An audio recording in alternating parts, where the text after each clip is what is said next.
Hello students, आप सभी का एक बार फिर से स्वागत है शिमला हायर सेकेंडरी के यूट्यूब चैनल पर। पिछले वीडियो में हमने क्लास 10 के टॉपिक अपवर्तनांक के बारे में समझाया था। आज उसी से रिलेटेड कुछ न्यूमेरिकल यानी कि अंकित प्रश्नों को हल करने का तरीका बताया जाएगा।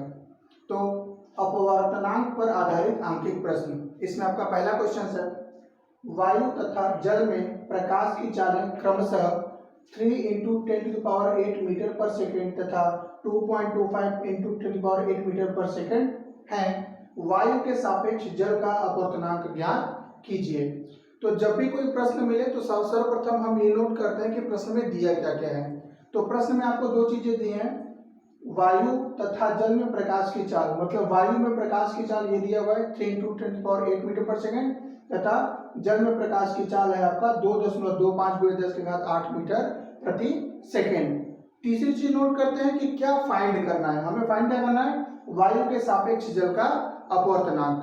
तो सबसे पहले जो चीजें दी रहती हैं हम उसको नोट कर लेते हैं। तो नोट करेंगे क्या दिया है, वायु में प्रकाश की चाल,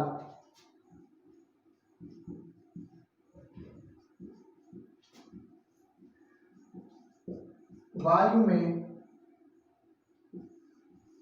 प्रकाश की चाल ये दिया हुआ आपका 3 × 10⁸ मीटर प्रति सेकेंड, मतलब 3 × 10⁸ मीटर प्रति सेकेंड।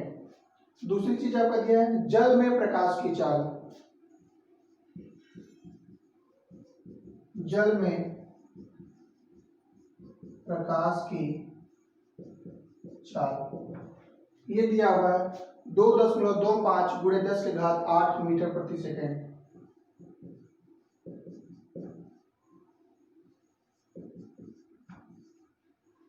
अब हमें निकालना क्या है, क्या फाइंड करना है, वायु के सापेक्ष जल का अपवर्तनांक।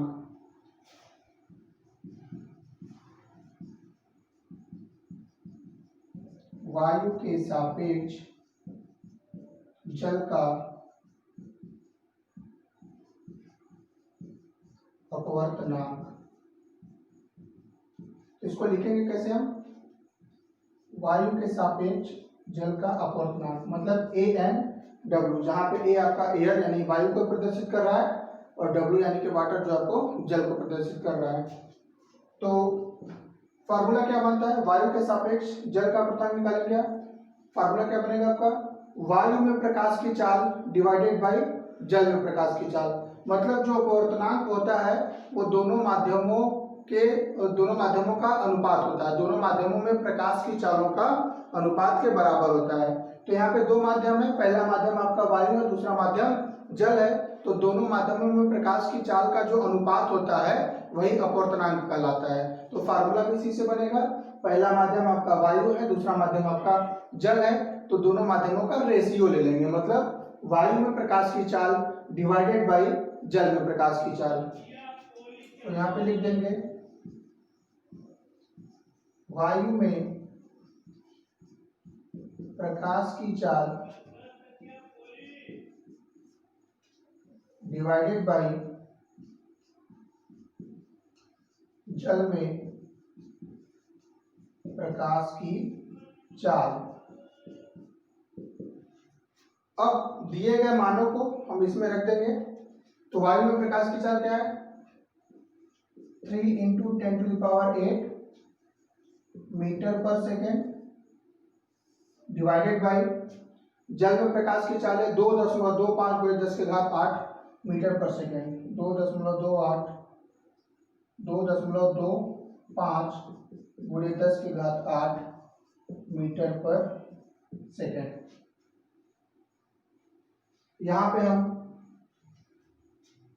ऊपर की संख्या अंश हो गई, नीचे की संख्या हर हो गई। जो अंश और हर अगर कट रहे होते हैं तो उसको हम कट कर सकते हैं। तो 10⁸ और 10⁸ को यहाँ से कट किया जा सकता है, बच क्या जाएगा आपका 3/2.25, आपका जो संख्या बचेगा 3/2.25। अब इसमें हर में दशमलव की संख्या है, जिसमें दशमलव के बाद 2 अंक है, तो दशमलव हटाने के लिए हम 10, 100, 1000 जीरो वाली संख्याओं से जो आगे बढ़ती है तो उससे मल्टीप्लाई करते हैं। तो यहाँ पे हम दशमलव के बाद 2 अंक है, तो मतलब अंश और हर में हम 100 से गुणा करके इसका दशमलव हटा सकते हैं। तो 3 इंटू 100 अपॉन 2.25 इंटू 100। अब यहाँ पे मल्टीप्लाई करेंगे तो 3 का 100 में करेंगे, यहाँ पे 300 हो जाएगा, डिवाइडेड बाई 2.25 में 100 से गुणा करेंगे। तो जब 100 से गुणा करेंगे तो यहाँ पे 2 जीरो है, तो हमारा जो दशमलव होगा वो 2 अंक दाहिने तरफ चला जाएगा। तो 1 2 को क्रॉस करेगा, फिर 5 को क्रॉस करेगा, तो ये जाएगा आपका 225। अब यहाँ से आपको 300 में 225 से करना है डिवाइड।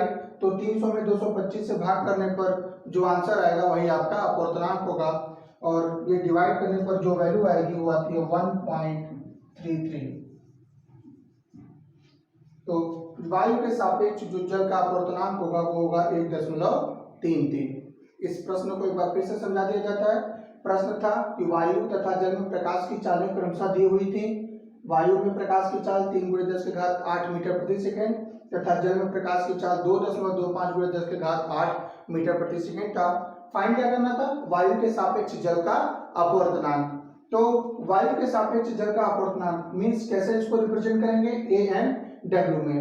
अब अपवर्तनांक होता क्या था? अपवर्तनांक की परिभाषा ये बताई गई थी कि दोनों माध्यमों में प्रकाश की चालों का जो अनुपात होता है वही अपवर्तनांक कहलाता है। तो यहाँ पे दो माध्यम थे, वायु और जल। तो अपवर्तनांक कैसे निकालेंगे?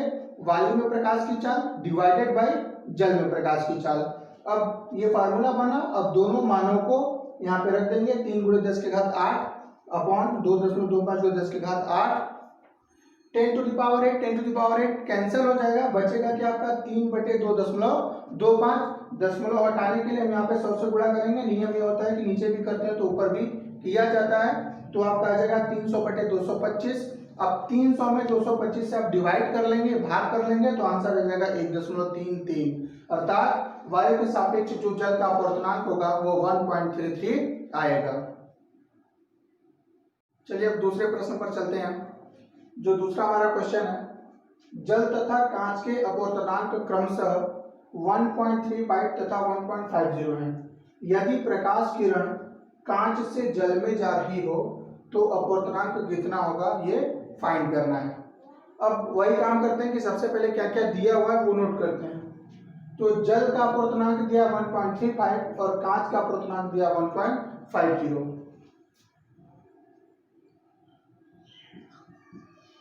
जल का अपवर्तनांक, अब इसको हम लिख सकते हैं NW। यहाँ पे हम एयर प्रदर्शित कर सकते हैं, वायु, क्योंकि सर्वप्रथम जो प्रकाश की किरण आती है वो हवा से ही गुजरती है, तो हम इसको एयर यहाँ पे शो कर सकते हैं ANW।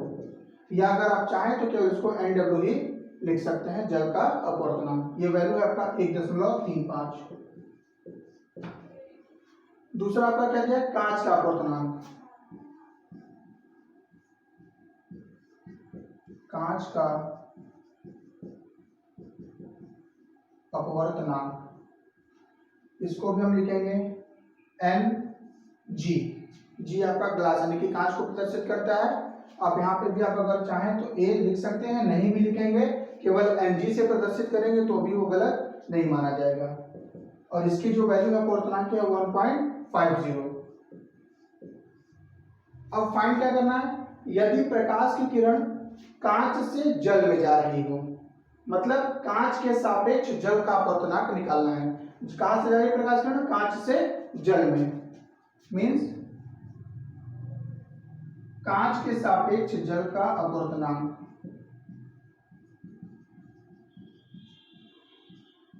कांच के सापेक्ष जल का अपवर्तनांक क्या लिखेंगे इसको? GNW। कांच के सापेक्ष जल का अपवर्तनांक। फार्मूला वही हो जाएगा आपका, जल का अपवर्तनांक दिया 1.35 और कांच का अपवर्तनांक दिया 1.50। दोनों का अनुपात निकालेंगे, दोनों का रेशियो निकालेंगे, मतलब जल का अपवर्तनांक डिवाइडेड बाय कांच का अपवर्तनांक।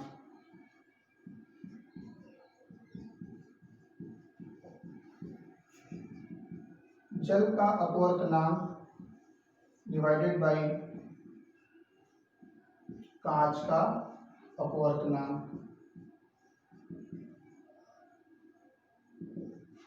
बराबर जल का जो अपवर्तनांक है वो है 1.35 और कांच का जो अपवर्तनांक है वो है 1.50। अब दोनों में हम देख रहे हैं कि दशमलव के बाद दो अंक किसमें भी है और दशमलव के बाद दो अंक किसमें भी है। तो अगर हम 100 से मल्टीप्लाई कर दें तो दोनों का डेसिमल पॉइंट जो हट जाएगा, मतलब 1.35 इंटू 100 अपॉन 1.50 इंटू 100।